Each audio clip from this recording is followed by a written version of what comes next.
আজকের ভিডিওতে জানবো এমন 5টি বিশেষ আমল যার দ্বারা একজন বান্দা আল্লাহর ভালোবাসা অর্জন করতে পারে। এই আমলগুলো হাদিস দ্বারা প্রমাণিত এবং প্রতিদিনের জীবনে পালনযোগ্য। প্রিয় শ্রোতা, এই 5টি আমল সবার মধ্যেই থাকা অত্যন্ত প্রয়োজন। যদি এই 5টি আমল আমার ভিতরে থাকে তাহলে আল্লাহ পাক রব্বুল আলামিন দুনিয়ার মধ্যে আমাকে ভালোবাসবেন। দুনিয়াতে যদি কেউ আমাকে ভালোবাসে, আমি যদি তাকে অন্তরঙ্গ ভালোবাসি, তাহলে আমার মহব্বতের মানুষের কাছে আমি যা চাইবো সে আমাকে অবশ্যই তাই দিবে। একটু বোঝার চেষ্টা করুন, যদি আল্লাহ আমাকে দুনিয়াতে ভালোবাসে তাহলে আমি আল্লাহর কাছে যা চাইবো উনি আমাকে তা দিবে না কেন? বিষয়টা কিন্তু অনেক ভাবার। এজন্য প্রিয় শ্রোতা, যদি ওই 5টা বিষয়, এই 5টা গুণ যদি আমার ভিতরে থাকে তাহলে আল্লাহ তাআলা দুনিয়াতে আমাকে ভালোবাসবেন। ওই 5টি গুণের মধ্য থেকে সর্বপ্রথম গুণটি হলো নামাজ সময় মতো আদায় করা। নামাজ আল্লাহর নিকট সবচেয়ে প্রিয় ইবাদত। হাদিসে এসেছে আল্লাহর সবচেয়ে প্রিয় কাজ হলো নামাজ, তা সময় মতো আদায় করা। সহিহ বুখারী। যে ব্যক্তি নামাজ সময় মতো পড়ে আল্লাহ তাকে ভালোবাসেন, তার রিজিক বাড়িয়ে দেন এবং হৃদয়ে প্রশান্তিতে ভরিয়ে দেন। কোনো সময় হৃদয়ের মধ্যে দুঃখ থাকবে না। 5 গুণের মধ্য থেকে দ্বিতীয় নম্বর গুণ হলো, আল্লাহ তাআলা বলেন তারা রাগ সংবরণ করে এবং মানুষকে ক্ষমা করে দেয়, আর আল্লাহ সৎকর্মশীলদের ভালোবাসেন। সূরা আলে ইমরান আয়াত নম্বর 134। অর্থাৎ ক্ষমা করার মাধ্যমে বান্দা আল্লাহর প্রিয় হয় এবং কিয়ামতের দিন বিশেষ মর্যাদা লাভ করে। প্রিয় সূত্রে এই 2 নম্বর গুণ সম্বন্ধে এতটুকু বলা হয়েছে যে দুনিয়াতে যদি আপনি মানুষকে মাফ করে দেন, আপনার সাথে অন্যায় তো হবেই। যদি অন্যায় হয়, আপনি যদি তাকে মাফ করে দেন দুনিয়াতে, তাহলে হাদিসের মধ্যে আসছে কাল হাসরের ময়দানে আল্লাহ পাক রব্বুল আলামিন আপনাকে মাফ করে দেবেন। সুবহানাল্লাহ। 3 নম্বর গুণ হলো যে রাতে উঠে তাহাজ্জুদের নামাজ পড়া। তাহাজ্জুদ আল্লাহর সঙ্গে একান্ত সংলাপ। রাসূল সাল্লাল্লাহু আলাইহি ওয়াসাল্লাম বলেন, তোমরা রাতের নামাজ পড়ো, কারণ তা পূর্ববর্তী সৎকর্মশীলদের অভ্যাস ছিল এবং তোমাদের পালনকর্তার নৈকট্য লাভের উপায়।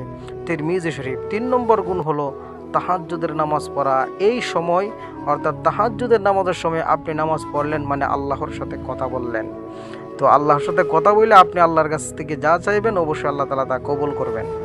এরপরে আসেন 5 নম্বর গুণের মধ্য থেকে 4 নম্বর গুণ হলো দুনিয়ার প্রতি লোভ না রাখা। রাসূল আকরাম সাল্লাল্লাহু আলাইহি ওয়াসাল্লাম বলেন, তুমি দুনিয়ার প্রতি অনাসক্ত হও, আল্লাহ তোমাকে ভালোবাসবেন। ইবনে মাজাহ শরীফের হাদিস। আল্লাহ সেই বান্দাকে ভালোবাসেন যে দুনিয়ার মোহে না পড়ে পরকালের প্রস্তুতি নেয়। একটা কথা আছে, আমি যদি বাদশার হয়ে যাই তাহলে সারা রাজ্যই আমার হয়ে যায়। তো ঠিক এইরকম আমি যদি আল্লাহর হয়ে যাই তো সব কিছু আমারই হয়ে যাবে। এজন্য দুনিয়ার প্রতি লোভবান না হয়ে আল্লাহর প্রতি আমার লোভবান যেন হয়, অর্থাৎ আমি যেন আল্লাহ তাআলার দিকে বেশি বেশি অগ্রসর হই। এরপরে আসেন 5 নম্বর গুণ হলো কোরআনের সাথে সম্পর্ক রাখা। যে ব্যক্তি কোরআন পড়ে, বুঝে এবং তার উপর আমল করে সে আল্লাহর প্রিয় বান্দা হয়ে যায়। কেনই বা হবে না? কারণ কোরআন তো আল্লাহর কালাম। আপনি আল্লাহর কালাম পড়লেন মানে আল্লাহর সাথে আপনি কথা বলতেছেন। তো এর চেয়ে পবিত্র কাজ আর কি হয়? এজন্য আল্লাহ রাসূল সাল্লাল্লাহু আলাইহি ওয়াসাল্লাম বলেন, যারা কোরআন শরীফ পড়ে এবং ওরা শ্রেষ্ঠ মানুষ, ওরা আল্লাহর প্রিয় মানুষ। রাসূল আকরাম সাল্লাল্লাহু আলাইহি ওয়াসাল্লাম বলেছেন বুখারী শরীফের হাদিসের মধ্যে, তোমাদের মধ্যে সেই শ্রেষ্ঠ যে কোরআন শিখে এবং অন্যকে শেখায়। সহিহ বুখারী শরীফ।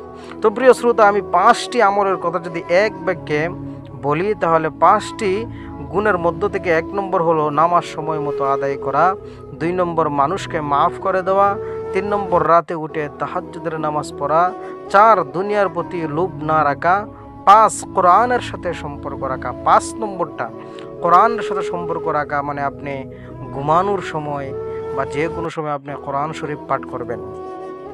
1 পৃষ্ঠা, 2 পৃষ্ঠা, 5 পৃষ্ঠা যাই পারেন কোরআন শরীফ পাঠ করবেন। তাও যদি না পারেন, ঘুমানোর আগে কমস কম 1-2টা ছোট্ট সূরা পাঠ করবেন। এখন যদি আপনি ভালোভাবে ছোট্ট সূরা না পড়তে পারেন তাহলে আমাদের চ্যানেলটি আপনি সাবস্ক্রাইব করে রাখবেন।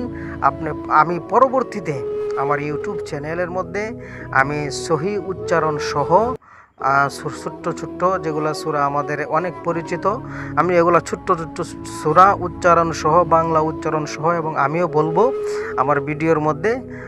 আমাদের ভিডিও ফলো করে দেখে দেখে শুনে শুনে আপনি মুখস্থ করে ফেলবেন। আল্লাহ তাআলা আমাদেরকে এই 5 গুণ অর্জন করার তৌফিক দান করুন, আমিন।